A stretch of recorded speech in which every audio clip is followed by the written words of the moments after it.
त्यात लेकराला त्याच्याकडे पुस्तक घ्यायला सुद्धा वेळ नाही, दिवाळीचं 2 घास सुद्धा गोड खाऊ घालू शकला नाही. जे कापूस शिकून सोयाबीन इथून लेकराला कपडे आणायचे होते, 2 घास गोड खाऊ घालायचे होते, नाही घालू शकला. वाटोळं झालं पुरं, सगळं धान्य वाहून गेलं, सगळे पिकं वाहून गेले, काही राहिलेलं नाही.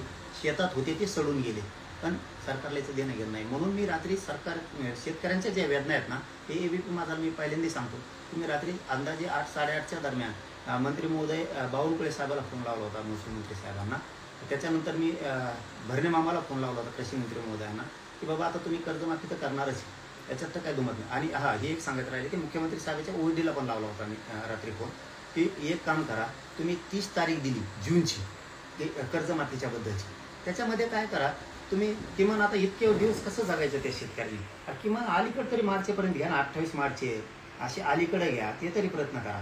किमान शेतकऱ्यांना काहीतरी वाटलं जवळ आल्यावर का म्हणून कर्जमाफी होईल, तुम्ही कुठे ती प्रयत्न करतो म्हणजे. आणि याच्याबरोबर मी बावनकुळे साहेबांना आणि भरणे मामाला रात्री सांगितले की तुम्ही जी कर्जमाफी करणार आहे मार्चपर्यंत करता किंवा तुम्ही जूनपर्यंत करता, ही जी माफी करणार आहेत ना, याच्यात काय होतंय, फक्त नॅशनलाइज बँकाच्या द्या. आमचे सारखे गोरगरीब शेतकरी काय करतो, आम्हाला तिथं गोरगरीब शेतकऱ्याला कोणी ओळखते, आम्हाला कुठं ओळखते, नागरी सहकारीच्या बँका असतात, पतसंस्था असतात, तिथं आम्हाला कर्ज दिलं जातं. गोरगरिबांना आम्हाला त्या बँकेकडे उभाच करत नाहीत ताई. मी ABP माझ्याच माध्यमातून खूप मोठी माहिती सांगतो.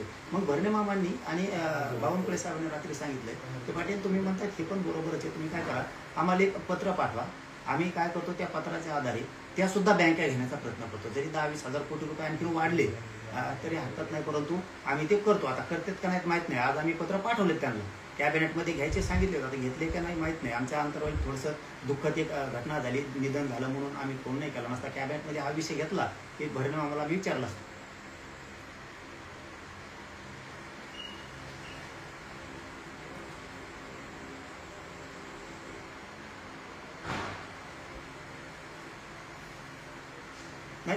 नाही थांबायची आमची इच्छाच नाही. आता ती घेतली ना, आणि मतभेद दिसले नाही पाहिजे दोघात कधी पण, शेतकऱ्यात नेतृत्वात पण नाही आणि शेतकऱ्यात पण नाही. मग आता काय करायला पाहिजे, तर मग आता पर्याय नाही. जर तुम्ही आता कर्जमाफीची वेळ आणलीच तर तुम्ही नुसते नॅशनलाइज बँकेचं करता, गोर गरीब ताई सहकारी बँकेकडून घेते, पतसंस्थांकडून घेते, ह्या पण घ्या ना त्याच्यात, कारण आम्हाला तिकडं नाही पण ओळखीत. इथं काय असतं, ही बँक कोणत्या तरी एखाद्या नेत्याची असती म्हणा, किंवा एखाद्या उद्योगपतीची असती, मग तेव्हा काय करतो, गरीब शेतकऱ्याला देतो, बाबा चला तुला हे कर्ज देतो, ते तसंच राहून जातं त्याच्यावरती कर्ज, ते फिटतच नाहीये. या पण संस्था तुम्ही याच्यात घ्या. व्यापारी सहकारी बँका असतात, त्या व्यापारी सहकारी बँका पण आम्हाला कर्ज देतात. तुमचं कोणचं जातं, सोसायटीचं आणि नॅशनलाइज बँकेचं, परत आमच्या गळ्याला फास राहतोच ना शेतकऱ्यांच्या. आणि माझं म्हणणं आहे की बाबा तुम्ही मार्चमध्ये अलीकडे तरी या, कमीत कमी तेवढं तरी करा, कारण हे बदलणार नाही असं चित्र दिसतंय. आणि तुम्ही नाही केलं तर आम्हाला आंदोलन करावंच लागणार आहे, त्याला नावे लागेल. आणि शेतकऱ्यांनी मात्र धडा शिकवला पाहिजे हो. प्रत्येक वेळेस आपलं जर अपमान करत असले, आपल्याला हिंमत असले ना, आपल्याला जो आपला नाही ना त्याला मतं नाहीच केले पाहिजे या मताच्या. आता मी त्या निवडणुकीत नाहीये, त्याच्यामुळे मग मी जास्त बोलणार नाही. जे मराठ्याला जे करायचे ते करते, शेतकऱ्याला जे करायचे ते करते, ज्याला पाडा करायचं करते.